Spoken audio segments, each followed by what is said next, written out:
Hey there, everyone, and welcome to Pour and Explore, a wine, food, and travel podcast.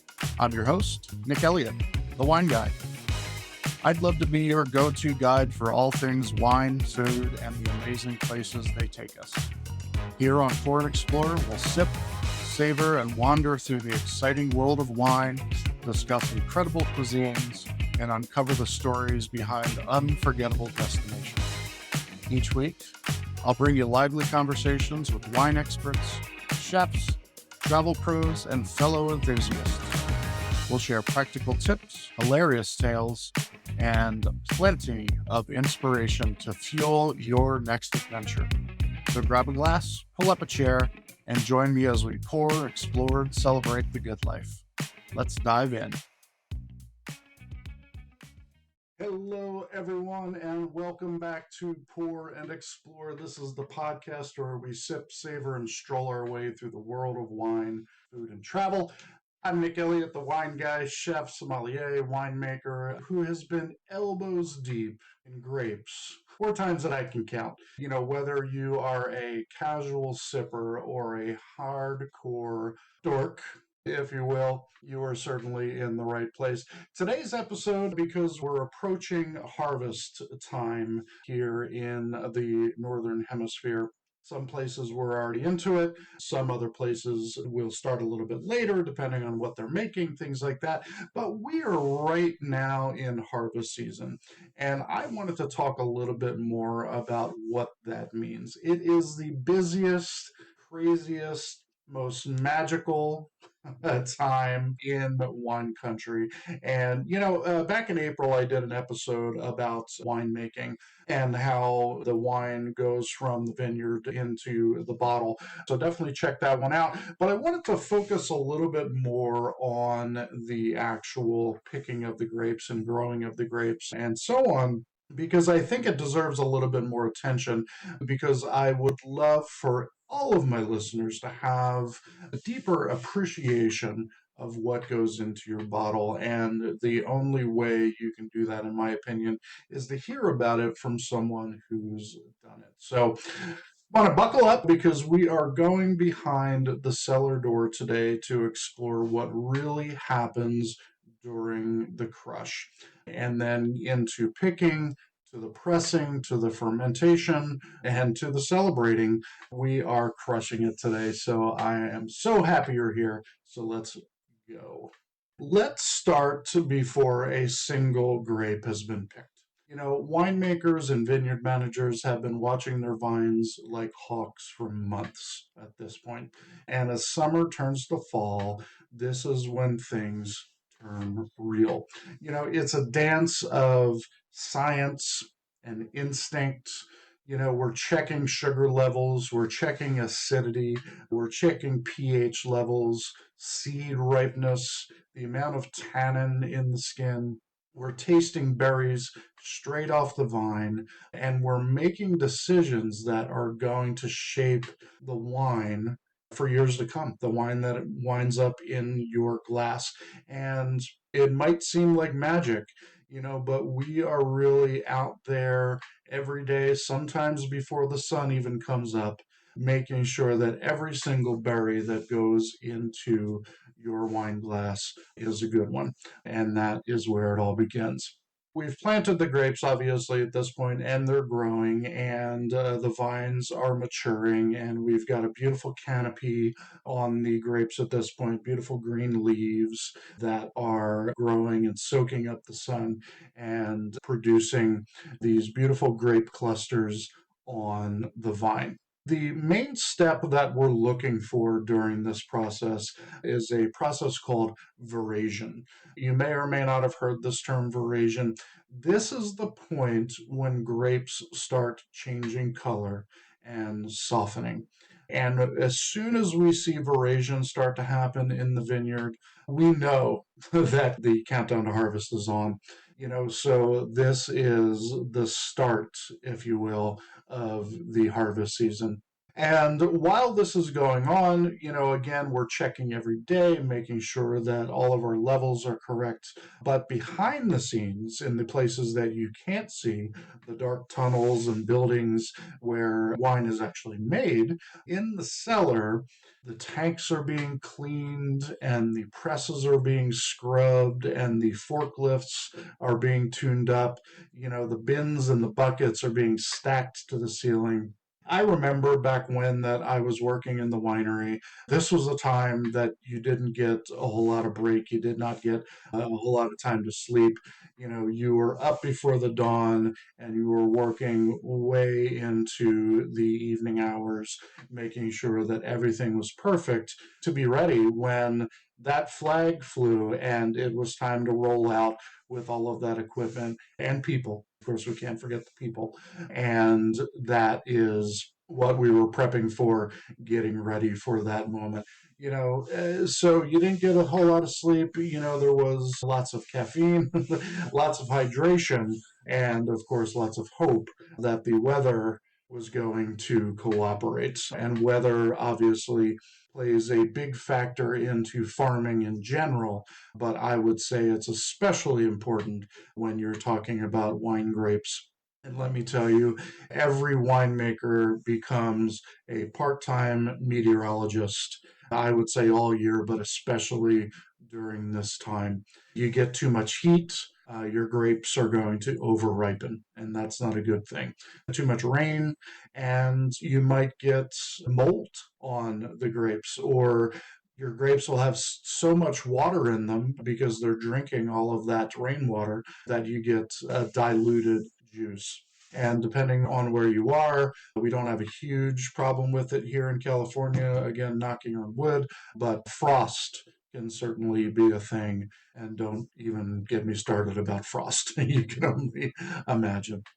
So, we've done all of the prep. The vineyard is about to give birth to these amazing clusters of grapes, and that means that it's picking time. The vineyard is ready for us to go in there and do our thing.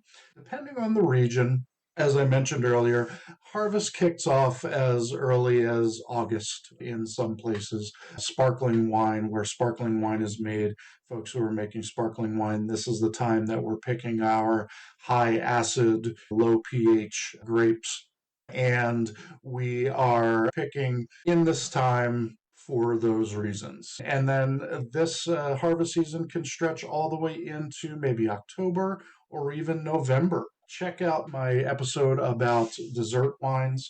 I talk a lot about late harvest wines, ice vines, and things like that. And you're going to have great dessert wines that are being picked during those later harvest months, October and November. A few different ways to actually pick the crop in a vineyard. Of course, hand picking is my preferred method, but of course, if you have tens of thousands of acres of grapes, it might not be in the cards to hand pick your grapes. Hand picking is a more gentle process. It is a more selective process. And you'll find that most premium wines are made from hand picked grapes. And then, of course, there's mechanical or machine picked.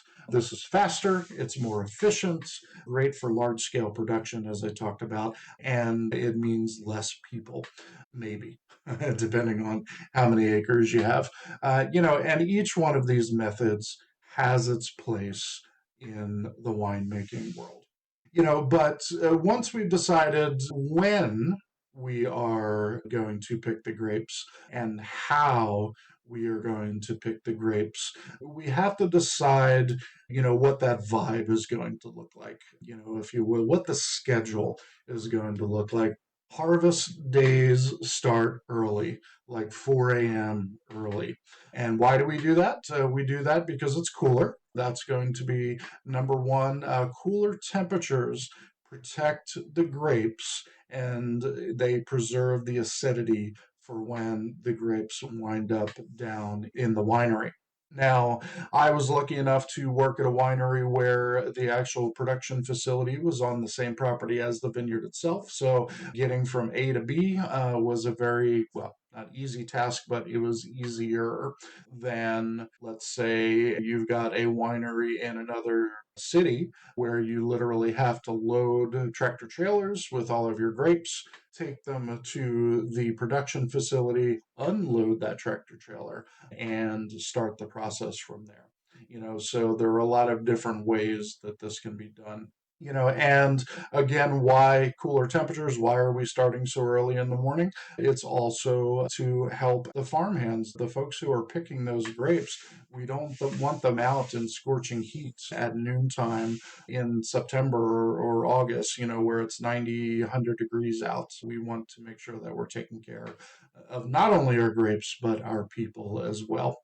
So you've got crews in the vineyards with headlamps or the big lights, the floodlights, and they are snipping clusters of grapes by hand. The trucks are hauling the bins, and it is absolutely a symphony of chaos and adrenaline, to keep you going, of course. Is it romantic?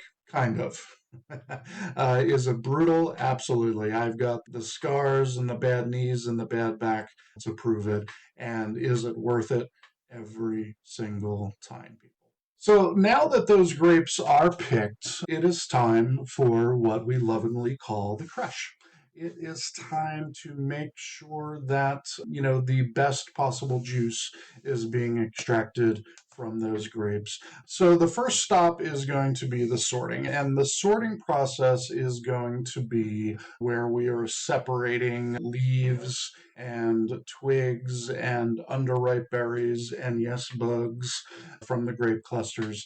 And sometimes this is done by the human eye, but some wineries, larger production wineries, will use optical sorters where, they're actually using machinery to pick out all of those things. But most of the time, we're relying on good old-fashioned human eyes and hands to make this happen. Again, very, very laborious, folks. Then we go into the actual crush, and this also includes what we call destemming.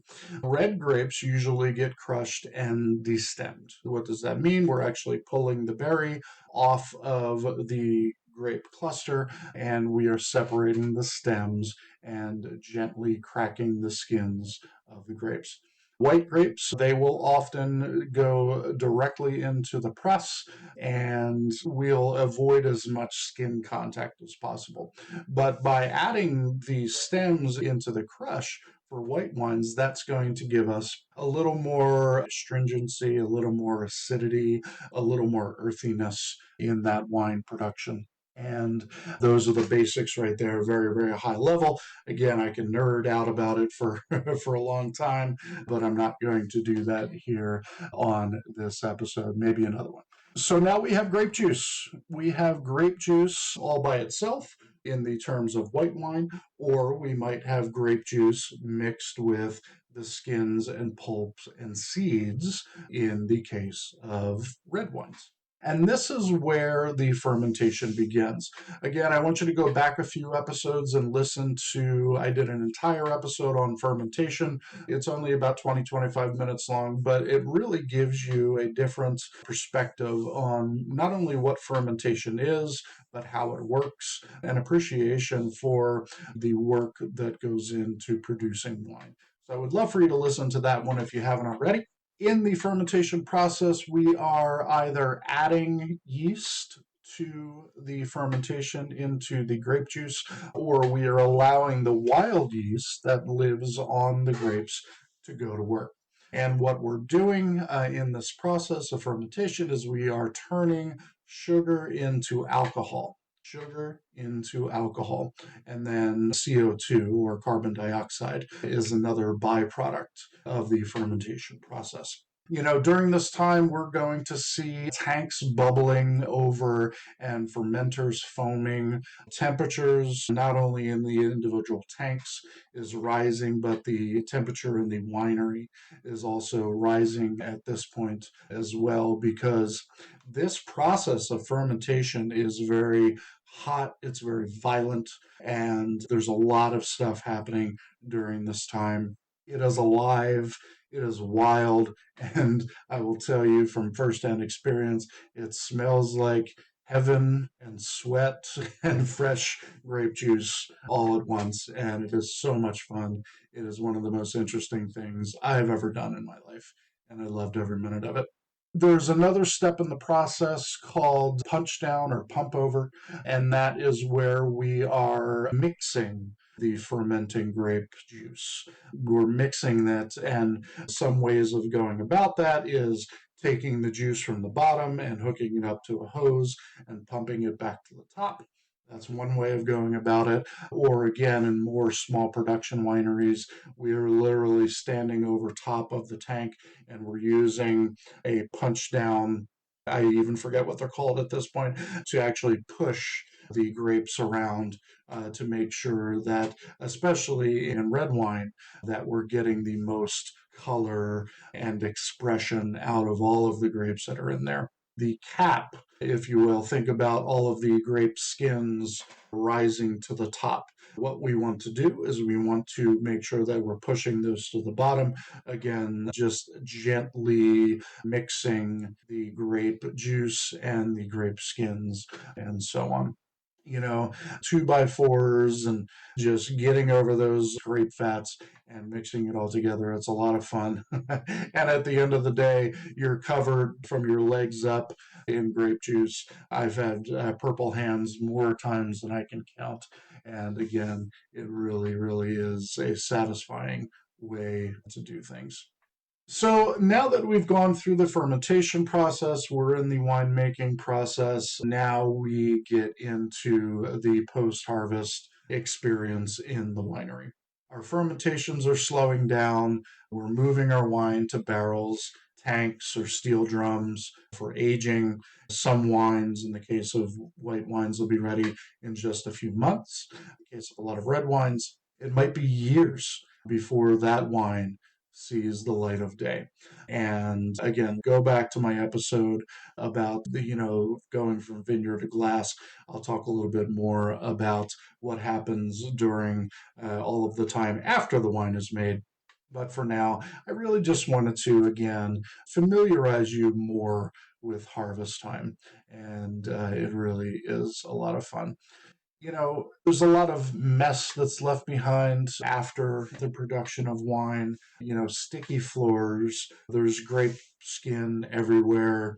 Your fermenters, again, need scrubbing and cleaning. Your entire team is running on fumes and burritos. Shout out to Lucy, my dear Lucy. I've had more burritos from Lucy's taco shop than I can even count. Love you, Lucy. Anyway, this is also when we get to take a breath. This is when we get to sit down and really look around and enjoy the end of this crazy time of year. And usually that involves, popping open a bottle of wine. Crazy, right? Or maybe a beer, just depending on what you like. You toast the crew, you sleep for a couple of days, and you get up to start the process all over again. It is super, super magical. On this note, I'm hoping that I can get this episode out in time that, if you're lucky enough, and most of us are in this country, we're lucky enough to live near wine country. I would absolutely encourage you to find a winery that is in its harvest time right now.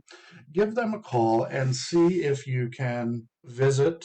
Number one, can you volunteer, to help pick grapes? If you really want to get to know this process firsthand, can you book yourself a tour in the winery while all of this is going on? This is really the craziest time in the winery, but it's also the most interesting time in a winery and at a vineyard to go and see it and see where the work is actually being done. For visitors during this time, the energy is absolutely electric. You can smell the fermentation in the air. It has this very, very specific aroma to it, wine fermenting. Wineries often host harvest events, crush parties, and grape stomps and barrel tastings. Now is the time to get those things on the calendar. Again, if you're lucky enough to live around wine country or you're going to wine country during these times, make sure you're asking about these things because it takes the experience of tasting wine to a whole new level. And I highly, highly encourage it. And hey, you even might get to meet the winemaker, in their rubber boots and their stained hands and, with their shovel over their shoulder. Who knows? Not making any guarantees, but maybe you will. Some tips from someone who's done it and used to book tours to the winery and take people barrel tasting and things like that. You always want to book ahead. Never just show up to a winery expecting to have that experience that I was just talking about. When you do get the opportunity, be patient. This is a working place. You're walking into a factory here, folks. This factory is making wine. So be patient, be alert, make sure that you are being careful, of course, during this time, listening to the instructions of the folks who are working in the winery. Ask questions. Absolutely ask questions. In case you didn't know it, people who make stuff love talking about the stuff that they make. So if you get the opportunity to meet the winemaker or one of the winemaking staff, ask questions. How do you do this? Why do you do that? They're going to want to tell you, and it's very, very cool. And try something new. Fresh grape juice right out of the wine press is delicious. It's extremely sweet, but it's absolutely delicious. Fermenting wine tastes like nothing else. And of course, if you get the opportunity to do a barrel tasting, in other words, literally tasting wine directly out of the barrel, I would definitely highly, highly recommend that. It really is the most real way to connect with the winemaking process. And I'm assuming since you've stuck around for all of this time, 25 minutes at this point, that that's something that you're interested in, being able to connect to that process. So I appreciate you listening and I appreciate you being here with me today on Pour and Explore. So there you have it. Harvest season in all its glory. It's absolutely chaotic. It's exhausting. It's sticky. It's loud. It's beautiful. And it is unforgettable. And if you've never visited a winery during this time, you are missing the heartbeat of wine country. So go. That's all I have to say. So go. Make a weekend out of it. Sip something that's still fermenting. Talk to a tired winemaker and just get out there and crush it, people. Just get out there and crush it. And always, if you want to sip smarter, travel deeper, and pair your wine with wonder, please hit that subscribe button. If this is your first episode, I hope you enjoyed it. I hope you'll listen to more. Hit that subscribe button. Follow me. Feel free to leave me a review. Let me know what you think. Hit me up on social media. I would love to hear what you have to say about your experience with Pour and Explore. And if you love to taste wine and it's something that you would like to do, I host personal wine tastings down here in the San Diego area. I do them in person, but maybe you're having a party. We've got Thanksgiving coming up, Christmas time as well. Hit me up and I would love to do a virtual wine tasting and education seminar for you and your friends and family. Just head over to thewineguy.vin and you can learn a little bit more about that. So with that, folks, I'm going to leave it and say what I always say as I'm wrapping the show up. And my sincerest hope for you is that you keep wondering and wondering. Cheers, everybody. Thank you so much for tuning into this episode of Pour and Explore. I'd love to hear your thoughts, your stories, and your questions, so you can drop me a line at cheers@thewineguy.vin. That's cheers@thewineguy.vin. Or let's connect on TikTok, Instagram, or Facebook. Grab those links on my website at thewineguy.vin. Until next time, let's keep wondering and wandering. Cheers, everyone.